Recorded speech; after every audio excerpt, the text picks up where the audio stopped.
এর ফলে যারা, কারণ জাল নোট সাধারণত বড় নোটেই হয়ে থাকে, অর্থাৎ এই জাল নোটের মাধ্যমে অনুপ্রবেশ করার সুযোগ থাকবে না। তবে আমরা এই বিষয়টিকে গুরুত্ব সহকারে নিয়ে যখন নিউজটি প্রথম পত্রিকায় আসে তার অব্যবহিত পরেই আমাদের একজন ডেপুটি গভর্নরের নেতৃত্বে একটি বড় কমিটি আমরা কাজ করি একসাথে। সেখানে ডিজিএফআই, এনএসআই, এসবি, সিআইডির লোক সবাই উপস্থিত ছিল এবং আমরা একটি হোয়াটসঅ্যাপ গ্রুপ করব প্রতিটি প্রতিষ্ঠানের কনসার্ন ব্যক্তিদের নিয়ে। ইতিমধ্যে হোয়াটসঅ্যাপ গ্রুপ হয়েছে, যে গ্রুপে আমরা জাল নোট সংক্রান্ত যে কোনো তথ্য যদি কেউ অবগত হয়, সেই তথ্যটা সত্য মিথ্যা যাই হোক, ওই তথ্যটা আমরা ওখানে পোস্ট দিব।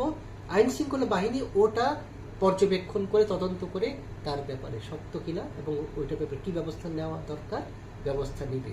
এবং আইন শৃঙ্খলা বাহিনী একটি বিষয় আমাদেরকে বলেছে যে নিউজটাতে যদি বলা হয় যে সব বর্ডার এরিয়াতে টাকা প্রবেশ করবে, আমরা সবার ফোকাসটা বর্ডার এরিয়াতে থাকলেও দেখা গেল আসলে খোদ রাজধানীর ভিতরেই এই কাজটা তারা করছে, মানে স্টেট স্পন্সার, যেটা অত্যন্ত দুঃখজনক। একটা বন্ধু রাষ্ট্র কখনোই অন্য রাষ্ট্রের সাথে এরকম আচরণ করতে পারে না এবং এই কথা নিউজটা যদি সত্য না হয় সেটাই আমরা সবচেয়ে বেশি খুশি হব।